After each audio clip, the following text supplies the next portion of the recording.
ಇಷ್ಟ ಆದ್ನಾ? ಹೌದು. ನಾನು ಇಷ್ಟ ಆದ್ನಾ? ಹೌದು ಅಂತ ಹೇಳಿದ್ನಲ್ಲ. ನಿಜವಾಗ್ಲೂ ನಾನು ಇಷ್ಟ ಆದ್ನಾ? ಪದೇ ಪದೇ ಯಾಕೆ ಅದನ್ನೇ ಕೇಳ್ತಿದ್ಯಾ? ಹಾ, ಅವ್ನು ಈ ಥರ ಕೇಳ್ಬಿಟ್ರೆ ಫುಲ್ ಫಿಲ್ಮ್ ಸ್ಟೈಲ್ ಆಯಿತು. ಆದರೂ ಹೆಣ್ಣಾಗಿ ಲಜ್ಜೆ ಬಿಟ್ಟು ಹೇಗೆ ಕೇಳೋದು? ಅವನೇ ಪ್ರಪೋಸಲ್ ತರೋ ಥರ ಮಾಡಿಬಿಟ್ರೆ ಎಸ್, ಅದೇ ಕರೆಕ್ಟು. ಏನು ಮೇಡಮ್, ಯಾರ ಬಗ್ಗೆನೋ ತುಂಬ ಆಳವಾಗಿ ಯೋಚನೆ ಮಾಡ್ತಿರೋ ಆಗಿದೆ. ಓ ಲತಾ, ಬಾ, ಯಾವಾಗ ಬಂದೆ? ತಾನೇ ಚೆನ್ನಾಗಿದ್ಯಾ? ಬರ್ತಾ ಇದ್ದೀನಿ ನೋಡು. What is your next plan about life? Planning ನಡೀತಾ ಇದೆ, ನೋಡಬೇಕು ಏನು ಮಾಡೋದು ಅಂತ. ಅಂಕಲ್ ಆಂಟಿ ಎಲ್ಲಿ ಕಾಣಿಸ್ತಾನೆ ಇಲ್ವಲ್ಲ? ರಿಲೇಟಿವ್ಸ್ ಮದುವೆ ಇದೆ ಅಂತ ಎಲ್ಲೋ ಹೋಗಿದ್ದಾರೆ. ಮತ್ತು ನಿಂದೆ ಯಾವಾಗ ಮದುವೆ? ಸದ್ಯಕ್ಕಂತೂ ಇಲ್ಲ, ಮುಂದೆ ಯಾವಾಗಾದರೂ ಟೈಮ್ ಬಂದಾಗ ನೋಡಬೇಕು. ಏನು ಪ್ರಾಬ್ಲಮ್ಮು? ನಮ್ಮ ಮನೆ ಸಿಚುವೇಶನ್ ನಿನಗೆ ಗೊತ್ತಲ್ಲ, ಫೈನಾನ್ಷಿಯಲ್ ಕಮಿಟ್ಮೆಂಟ್ ತುಂಬ ಟೈಟ್ ಆಗಿದೆ. ಸದ್ಯಕ್ಕಂತೂ ಇಲ್ಲ, ಇನ್ನೊಂದು 2 ವರ್ಷ ಬಿಟ್ಟು ನೋಡಬೇಕು. ಮತ್ತೆ ಇನ್ನೇನು ಸಮಾಚಾರ? ಅಂಕಲ್ ಆಂಟಿ ನಿನ್ನ ಹತ್ರ ಒಂದು ವಿಷಯ ಮಾತಾಡು ಅಂತ ಹೇಳಿದ್ರು. ಅದೇನೋ ನನ್ನ ಹತ್ರನೇ ಹೇಳ್ಬೋದಾಗಿತ್ತಲ್ಲ. ಏನದು? ರಾಘವನ್ ಬಗ್ಗೆ ನಿನ್ನ ಅಭಿಪ್ರಾಯ ಏನು? ಫ್ರೆಂಡ್ಸ್ ಗ್ರೂಪಲ್ಲಿ ಒಂದು ವಿಷಯ ಆಯಿತು. ನಾನು ಎಲ್ಲರಿಗೂ ರಾಖಿ ಕಟ್ಟಿದ್ದೆ, ಇವನಿಗೆ ಫ್ರೆಂಡ್ಶಿಪ್ ಬ್ಯಾಂಡ್ ಕಟ್ಟಿದ್ದೆ. ನೋಡು, ಎಲ್ಲರಿಗೂ ರಾಖಿ ಕಟ್ಟಿದ್ದಲ್ಲೇ ನನಗೆ ಮಾತ್ರ ಫ್ರೆಂಡ್ಶಿಪ್ ಬ್ಯಾಂಕ್ ಕಟ್ಟಿದ್ದಾನೆ ಅಂತ ಅನಿಲ್ ಹತ್ರ ಹೇಳೋದನ್ನ ನಾನು ಕೇಳಿದ್ದೆ. ಆಮೇಲೆ ಹೇಳಿದ್ನಂತೆ ಅವಳು ನನಗೆ ಕಟ್ಟೋದು, ನಾನು ಅವಳಿಗೆ ಕಟ್ಟೋದು ಬೇರೆನೇ ಇದೆ ಅಂತ ಹೇಳೋದು ನಾನು ಕೇಳಿಸ್ಕೊಂಡೆ. ಚಿಕ್ಕ ವಯಸ್ಸಿಂದನೂ ನಿನಗೂ ಅವನ ಕಂಡ್ರೆ ಇಷ್ಟ, ಆದರೆ ಹೌದು, ಅವ್ನು ಗಂಡ ಆಗ್ತಾನೆ ಅಂತ ಒಂದು ಇಮ್ಯಾಜಿನ್ ಇತ್ತು. ಬಟ್ ಇವಾಗ ಅದೇನು ನಿಜ ಆಗೋ ಥರ ಇದೆ, ನೋಡಬೇಕು. 1 ನಿಮಿಷ ಮೀರಾ, ನಿನ್ನ ಇಮ್ಯಾಜಿನೇಷನ್ ನೀನು ಅಲ್ಲಿಗೆ ನಿಲ್ಲಿಸು. ಯಾಕೆ, ಏನಾಯಿತು? ನಿಮ್ಮ ತಂದೆ ತಾಯಿ ಕೂಡ ಇಷ್ಟ ಇಲ್ಲ, ಅವನು ಬೇಡ. ತಮಾಷೆ ಮಾಡ್ತಿದ್ಯಾ? ನನ್ನ ಲೈಫ್ ಇದು ನಿನಗೆ ಟೇಕನ್ ಫಾರ್ ಗ್ರಾಂಟೆಡಾ? ಟೇಕನ್ ಫಾರ್ ಗ್ರಾಂಟೆಡ್ ಅಲ್ಲ, ಆ ವಿಚಾರ ನಿಂಗೆ ಗೊತ್ತಾದರೆ ನಿಂಗೆ ಶಾಕ್ ಆಗುತ್ತೆ. ಒಂದು ವಿಷಯ ಗೊತ್ತಾದ್ರೆ ನನಗೆ ಶಾಕ್ ಆಗುತ್ತಾ? ಏನಂತದು? ಗೊತ್ತಾಯ್ತು ಬಿಡು.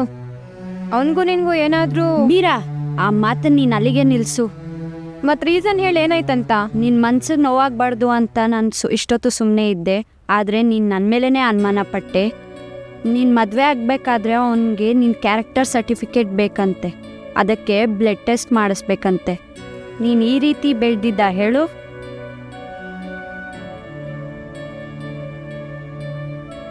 ಚಿಕ್ಕವನಿಂದ ನಿಂಗೆ ಗುರುತು ಪರಿಚಯ ಬೇರೆ. ನಿಮ್ಮ ತಂದೆ ತಾಯಿಗೂ ಈ ವಿಚಾರ ಗೊತ್ತಾಗಿ ಅವ್ರಿಗೂ ಶಾಕ್ ಆಗಿದೆ. ಅವ್ರು ಈ ಮಾತನ್ನು ನಿನ್ಗೆ ಹೇಗೆ ಹೇಳೋದು ಅಂತ ಅವರು ನನಗೆ ಹೇಳಕ್ಕೆ ಹೇಳಿದ್ರು. ಅವ್ನು ಬೇಡ ಮೀರಾ, ಯು ಟೇಕ್ ಕೇರ್, ನಾನು ಹೋಗಿ ಬರ್ತೀನಿ.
ಏಯ್, ಬಾರ ಇಲ್ಲಿ.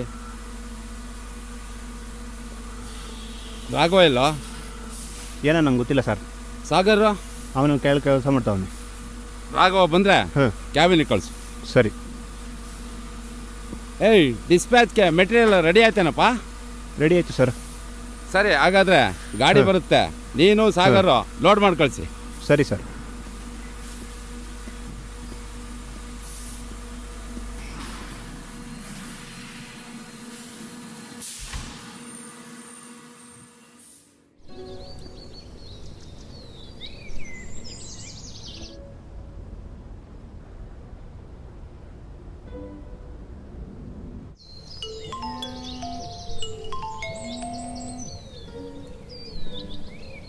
ಹೇಳು ಲತಾ.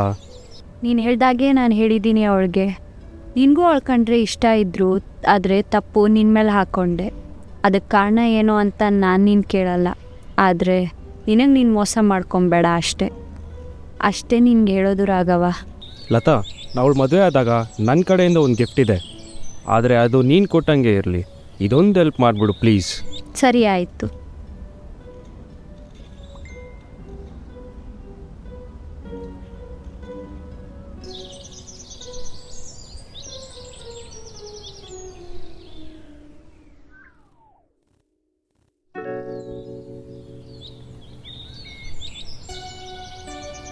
ನಾನು ಕೊಟ್ಟಿದ್ದು.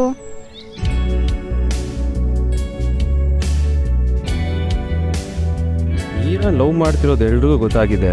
ಈಗ ಮದುವೆ ಪ್ರಪೋಸಲ್ ಬೇರೆ ಬಂದಿದೆ, ಓಕೆ ಅನ್ನೋದೆ. ಏನಾಯ್ತಮ್ಮ? ಅಮ್ಮ ಅಮ್ಮ ಅಮ್ಮ ಏನಾಯ್ತಮ್ಮ?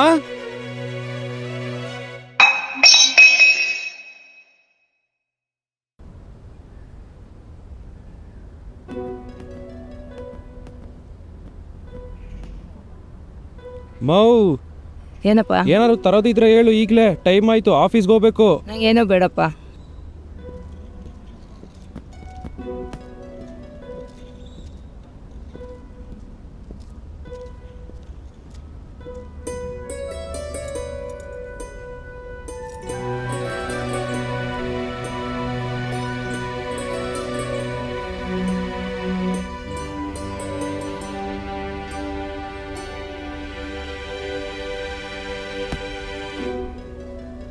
ರಾಘವ, ಯಾಕೋ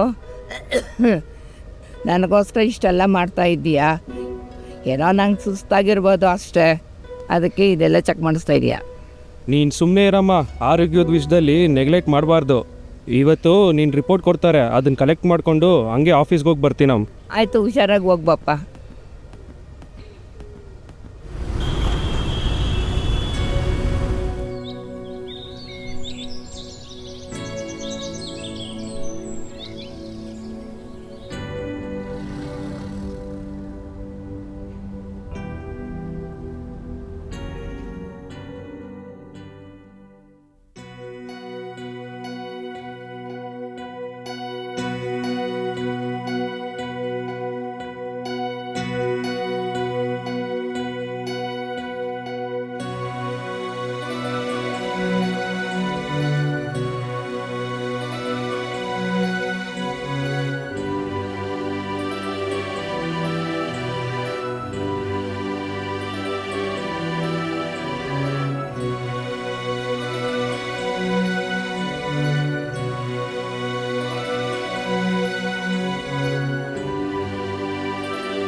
ರಾಘವ, ರೆಡ್ಡಿ ಕಂಪ್ನಿ ಮೆಟೀರಿಯಲ್ಸ್ ಎಲ್ಲ ರೆಡಿ ಇದೆಯೇನೋ?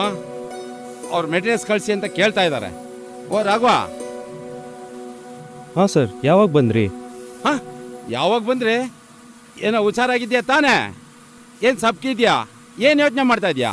ಏನಿಲ್ಲ sir, Reddy company materials check ಮಾಡಿ ನೋಡಪ್ಪ ಅಂತ ಹೇಳಿದೆ. ಚೆಕ್ ಮಾಡ್ತೀನಿ ಸರ್ ಈಗ. ಹಾಂ, ಚೆಕ್ ಮಾಡ್ತೀನಿ. ರಾಘವ, ಬಾ ನನ್ನ ಜೊತೆ.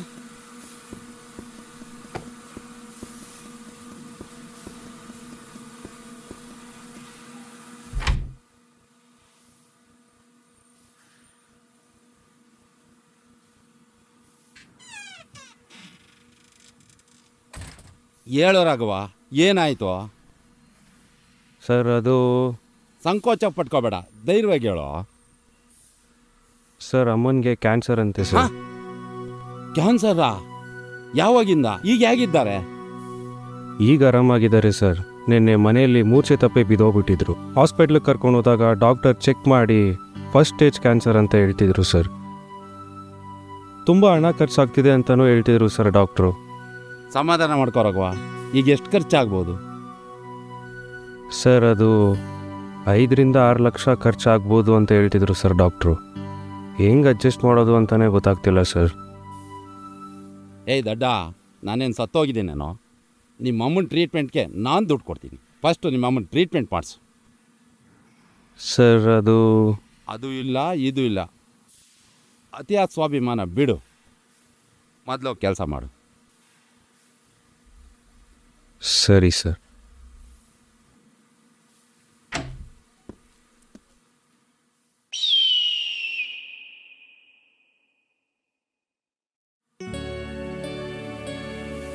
ಈ ಮೂರು ಯಾವುದೋ ದೊಡ್ಡದಿದೆಯಲ್ಲ.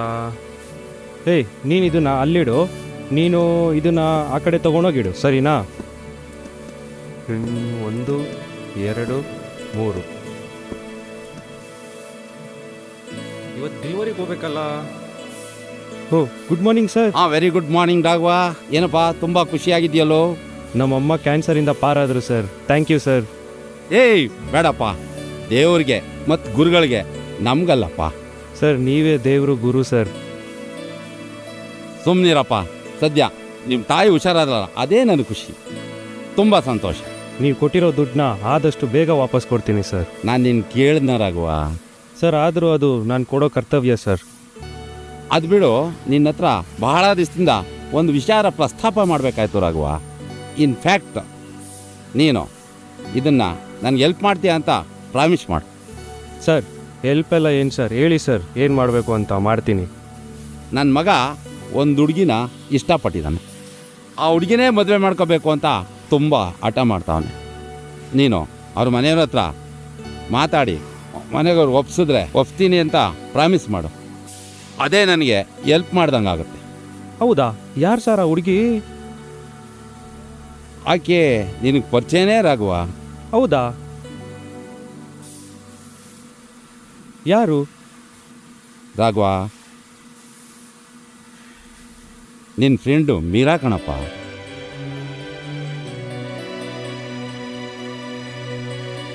ಆ ಹುಡುಗಿನ ನನ್ನ ಮಗ ಒಂದು ಫಂಕ್ಷನಲ್ಲಿ ನೋಡಿ ಅವಳನ್ನೇ ಮದುವೆ ಆಗಬೇಕು ಅಂತ ಹಠ ಮಾಡ್ತಾ ಇದ್ದೇನಪ್ಪ.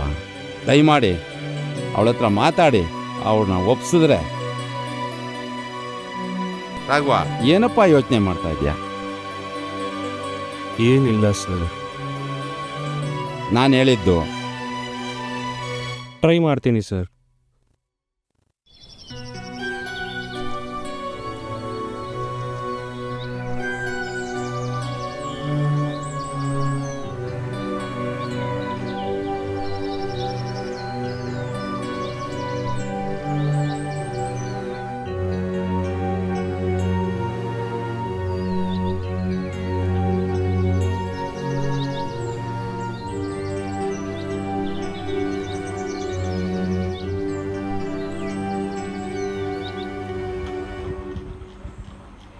ಮೀರಾ, ರೀ ಬಂದೆ. ಓ, ಲತಾ ಕೊಟ್ಟಿದ್ದ ಗಿಫ್ಟು.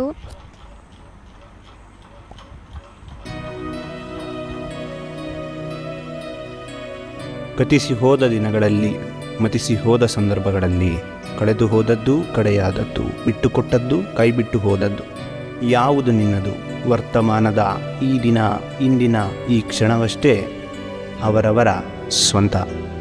ಇಲ್ಲಿ ರಾಧೆಯೇ ತೊರೆದು ಹೋದಳು ಕೃಷ್ಣನನ್ನು. ಜಗದ ಯಾವುದೇ ಕಣ್ಣೀರು ತನ್ನೊಡಲಲ್ಲಿ ಪ್ರತಿಬಿಂಬ ಮೂಡಿಸಲಿಲ್ಲ. ಕೃಷ್ಣನ ಕಣ್ಣೀರೂ ಇದಕ್ಕೆ ಹೊರತಾಗಲಿಲ್ಲ. ತೊರೆದು ಹೋದ ರಾಧೆಗೆ ಕೃಷ್ಣನ ಆ ಹನಿಗಳು ಅವಳಿಗೆ ಕಾಣಲಿಲ್ಲ.